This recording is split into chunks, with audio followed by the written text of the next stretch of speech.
कहते हैं दिल्ली दिल बरों की है, दिल जलों की है। कहते तो ये भी हैं कि दिल्ली दिल फरेबों की भी है। और लकी यानी कि लक्ष्मण लाल अग्रवाल में ये सारे गुण मौजूद थे। लोग उसकी शक्ल को देखकर ही कह देते थे, अबे दिल्ली से हो क्या। लकी वैसे दिखने में स्मार्ट और अट्रैक्टिव था, पर जेब से खस्ता हालत होने की वजह से रहता बेहद सिंपल तरीके से था। शर्ट का रंग उड़ा हुआ और पैंट से पैबंद जुड़ा हुआ।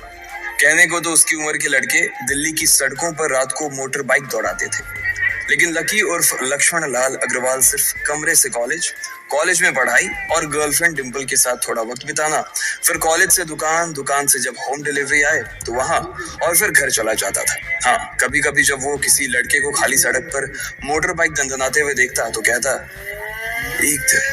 एक दिन अपना टाइम भी आएगा जब मैं चश्मा लगाकर बैठूंगा और पीछे डिंपल को बैठाऊंगा। देखना, जब वो मेरी कमर में अपना हाथ कसेगी और मैं तेजी से मोटरसाइकिल को इंडिया गेट के आसपास दौड़ाऊंगा, तो सारे दिल्ली का दिल हम दोनों को देखकर जलेगा। दुकान में रखा हुआ बर्नॉल भी काम नहीं आएगा। लकी ने कहा और अपने हाथ में बर्नॉल की क्रीम को दबा दिया। जैसे ही उसने क्रीम को दबाया, उस क्रीम बाहर आ गई। अबे गधे, क्या कर रहा है? वो कोई स्पंज की गेंद है क्या जो उसे दबा रहा है? दुकान के मालिक ने उसे फटकारते हुए कहा और उसके सर पर एक चपत लगा दी। Sorry sir. लकी ने अपना सिर बचाते हुए कहा। वो करोल बाग में स्थित एक छोटी सी मेडिकल स्टोर पर काम करता था।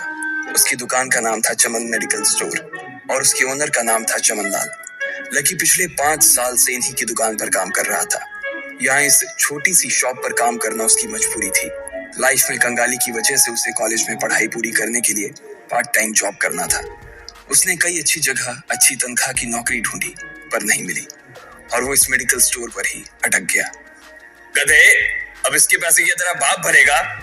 कटेगा। इसका पैसा भी तेरी तनख्वाह से कटेगा और एमआरपी से डबल रेट में कटेगा। चमन ने अपने दांतों को किचमिचाते हुए कहा। गुस्से की वजह से उसकी नाक फूल गई थी और लकी की सांसें। उसने घबराते हुए ओनर से पूछा, एमआरपी से डबल क्यों सर जी? ताकि अगली बार से ऐसी कोई हरकत करने से पहले तू डबल बार सोचे। चमन ने कहा और उसके हाथ से ट्यूब छीन ली। उसका जी तो चाह रहा था कि वो लकी की खोपड़ी पर एक और बार अपना हाथ साफ कर ले, लेकिन उससे पहले ही दुकान का फोन बजने लगा। फोन की घंटी बजते ही लकी को वहां से निकलने का मौका मिल गया और वो भागते हुए फोन उठाने के लिए चला गया। हेलो जी, करोल बाग की बेस्ट मेडिकल चमन मेडिकल स्टोर से बोल रहा हूँ, बताइए क्या काम था?